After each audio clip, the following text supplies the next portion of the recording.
প্রতিহিংসা, প্রতিরোধে রাজনীতি তারা চায়। রাজনৈতিক দলগুলো যে কারণে জনগণের কাছে সেভাবে জবাবদিহি করতে হবে। রাজনৈতিক দলগুলোর কাছে জনগণ চায় রাজনীতি গুণগত পরিবর্তন। সুতরাং আসল কথা বলার রাজনীতি নয়, বরং আমরা শুরু করি মানুষের জীবন মান উন্নয়নের রাজনীতি।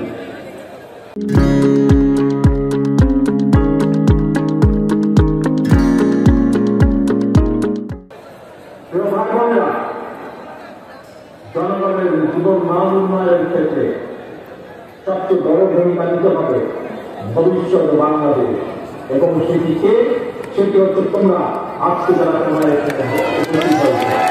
তোমরা সহ তোমাদের মতন তোমাদের সহপাঠীদের সহকর্মী যারা সমগ্র বাংলাদেশে ছড়িয়ে আছে, তোমাদেরকে সেই ভূমিকা পালন করতে হবে।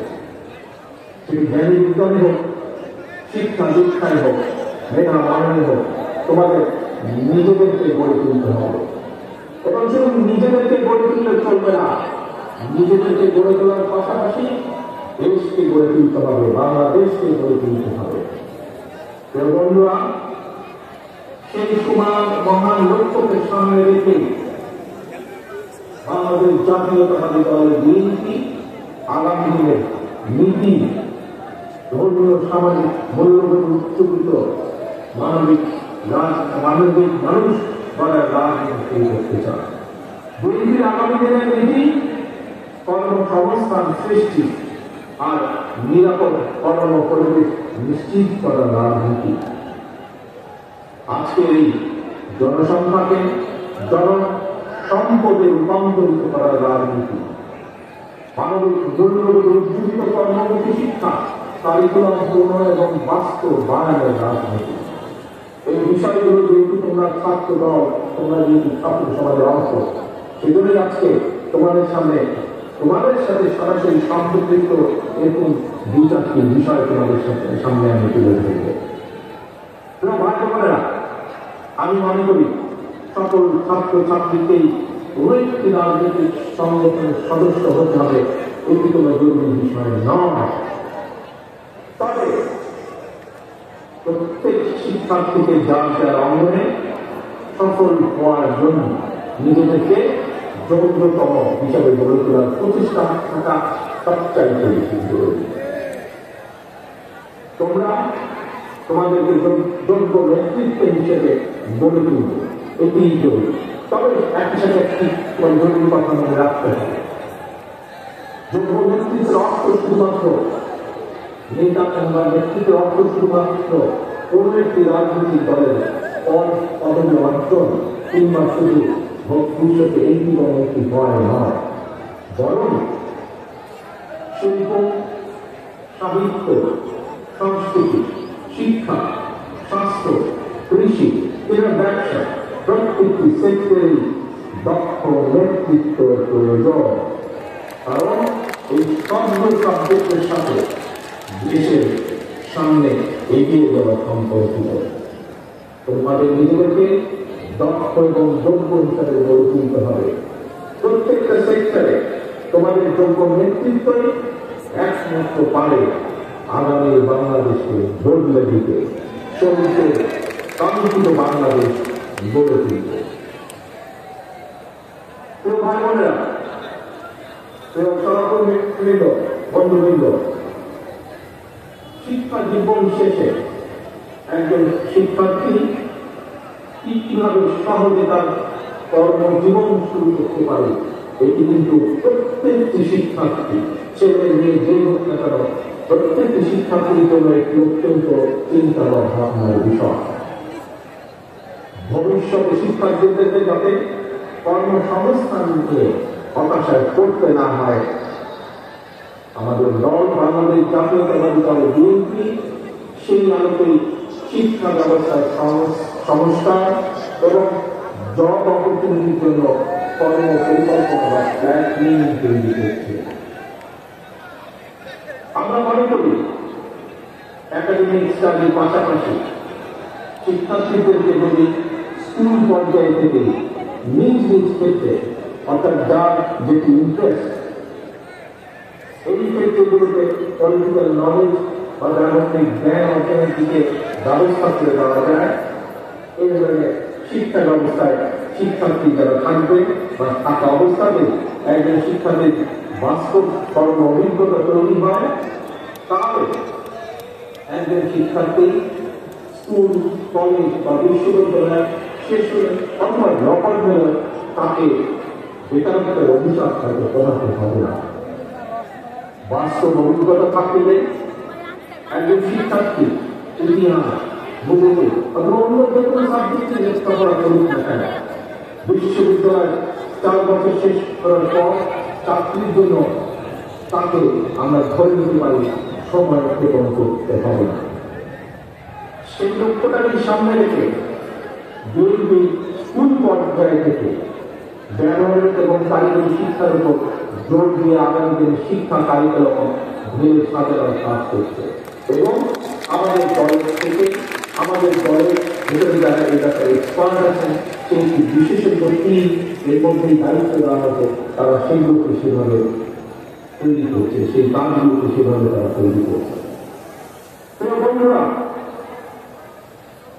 ছাত্রছাত্রী অর্থাৎ তারুণ্যের শক্তি এবং নারী শক্তিকে কর্ম পরিকল্পনার বাইরে একটি রাষ্ট্র কখনোই সামনে এগিয়ে যেতে পারে না।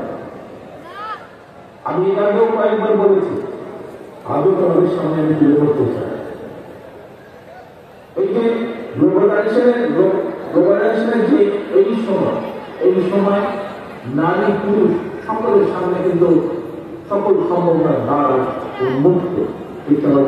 কারণ আমাদের এই তারুণ্য, আমাদের এই শিক্ষার্থীরা যাতে সকল সম্ভাবনাকে সাফল্যে রূপান্তরিত করতে সক্ষম হয়, এগুলো একটি বাস্তব ধর্মীয় সুস্থ নীতি পরিকল্পনা আমরা তৈরি করছি এবং সেটি বিএনপি তরুণ জনগোষ্ঠীর সামনে উপস্থাপন করতে চায়, যাতে করে আগামী দিনে তাদের পথ চলা সহজ হয়ে যায়।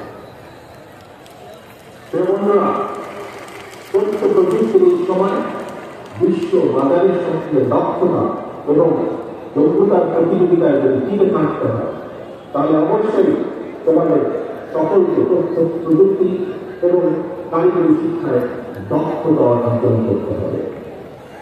তোমাদের এখানে অনেকেই মঞ্চে যারা আছে তাদের অনেকেরই মনে আছে, আমার সামনে তোমরা যারা লক্ষ লক্ষ ছাত্রছাত্রী উপস্থিত আছে, তোমাদের নিশ্চয়ই অনেকেই খেয়াল আছে একটি বিষয়। কি সেটি?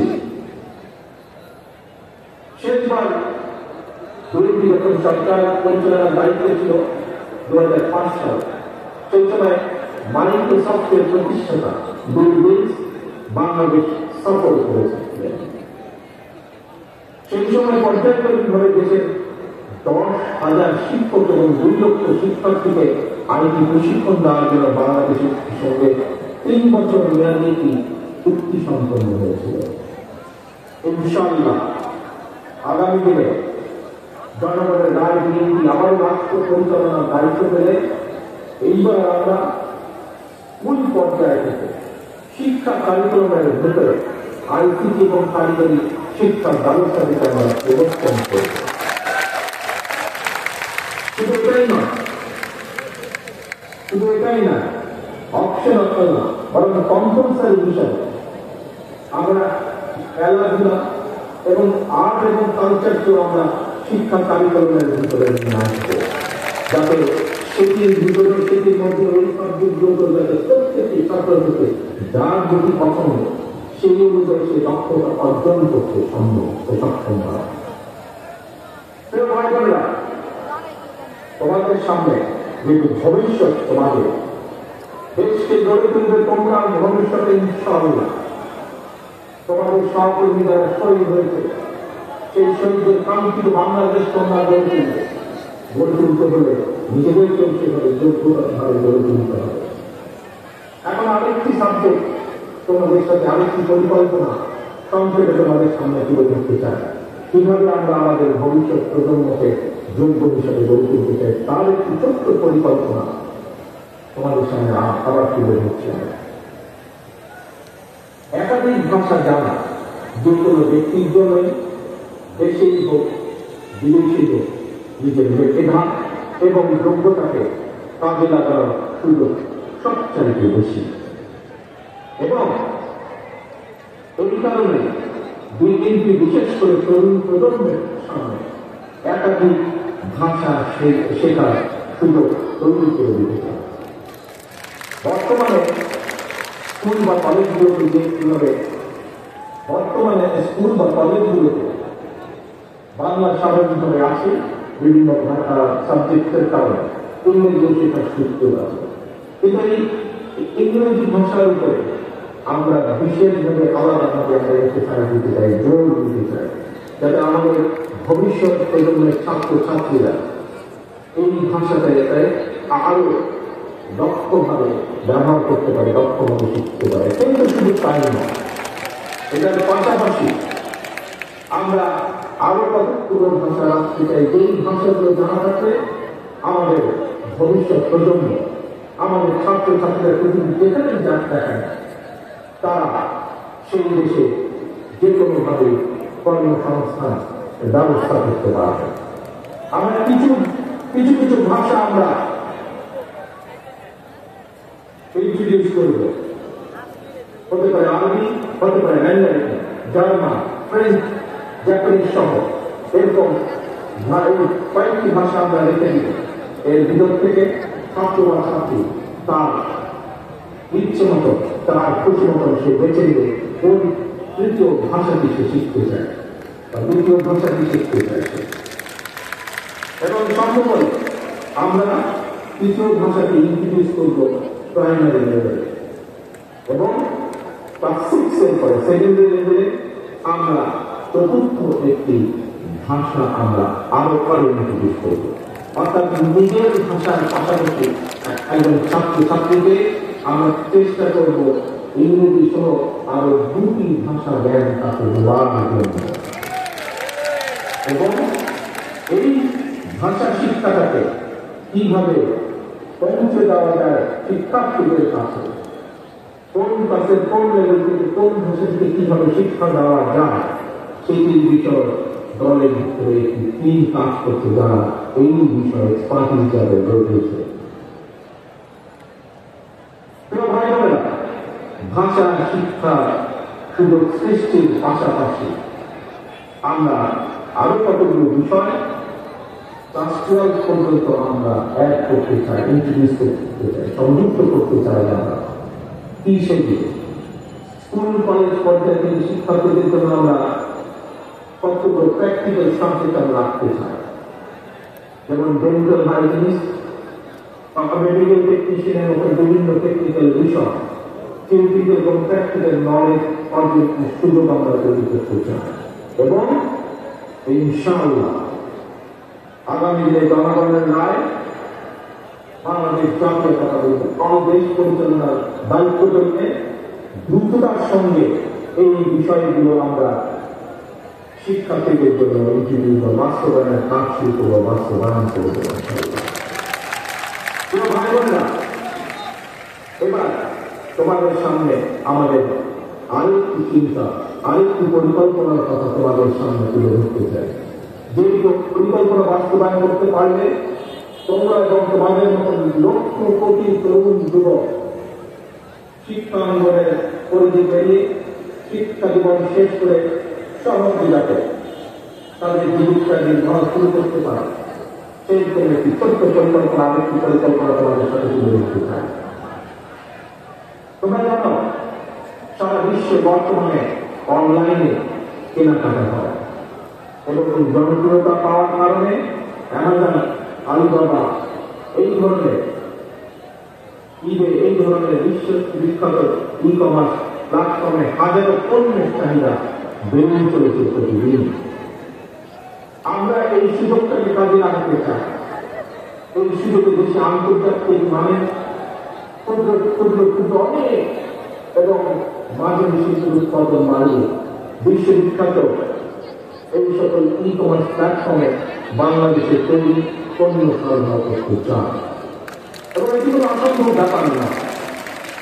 এই মধ্যে এইসব প্ল্যাটফর্মে যারা কাজ করে সেরকম কিছু মানুষের সাথে আমার কথা হয়েছে। আমরা যদি বাংলাদেশে এই জিনিসগুলো তৈরি করতে পারি তাহলে তারা প্রস্তুত হচ্ছে বাংলাদেশ থেকে নিতে। এবং ভাই বোনেরা, কেন এই ছোট ছোট ছোট ছোট শিল্প প্রতিষ্ঠান আমরা তৈরি করতে চাই? আমরা তৈরি করতে চাই তোমাদের জন্য। তোমরাই তৈরি করবে প্রতিষ্ঠান, সরকার থেকে সেই সহযোগিতা দেওয়া হবে এবং তার মূল লক্ষ্য, তার মূল উদ্দেশ্য তোমাদের মতন সারা বাংলাদেশের কোটি কোটি তরুণ যুবক রয়েছে, তাতে করে তাদের নিজেদের কর্মসংস্থানের ব্যবস্থা হবে, তাতে করে তারা তৈরি করবে এই সকল ছোট ছোট প্রতিষ্ঠানের উদ্যোক্তারা, তারা লক্ষ্য প্রতিপালন সংস্থানের ব্যবস্থা তৈরি করবে ইনশাআল্লাহ। এবং এই কাজটি কিভাবে করা যায় তার জন্য আরেকটি আলাদা টিম এই মধ্যে কাজ করতে গত 3 মাস ধরে।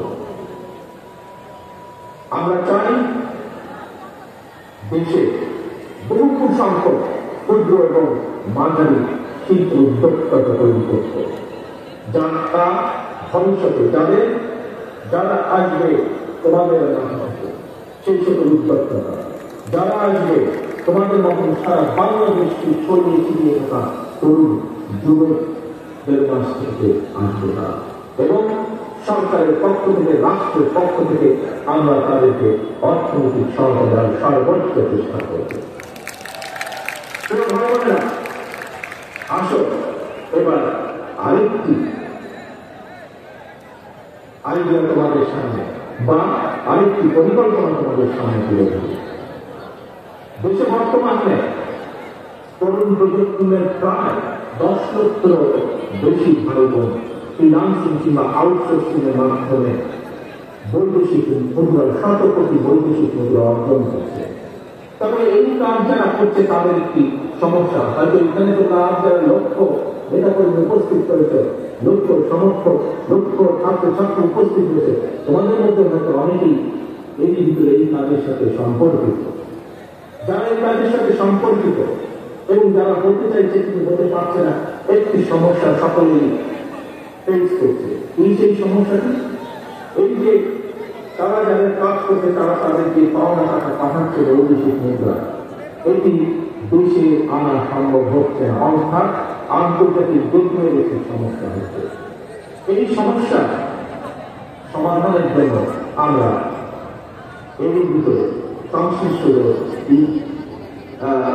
পেপাল আছে, স্ট্রাইপ আছে, ওয়াইড আছে, তাদের সঙ্গে আমরা এর মধ্যে কথা বলেছি এবং এর মধ্যে কথা বলার মাধ্যমে আমরা আমাদের এতটুকু আসতে পেরেছি যে এই বিষয়ে আমরা সরকার গঠনে সক্ষম হলে জনগণের সমর্থন নিয়ে দ্রুততার সাথে আমরা এই সমস্যাটির সমাধান করতে পারবো।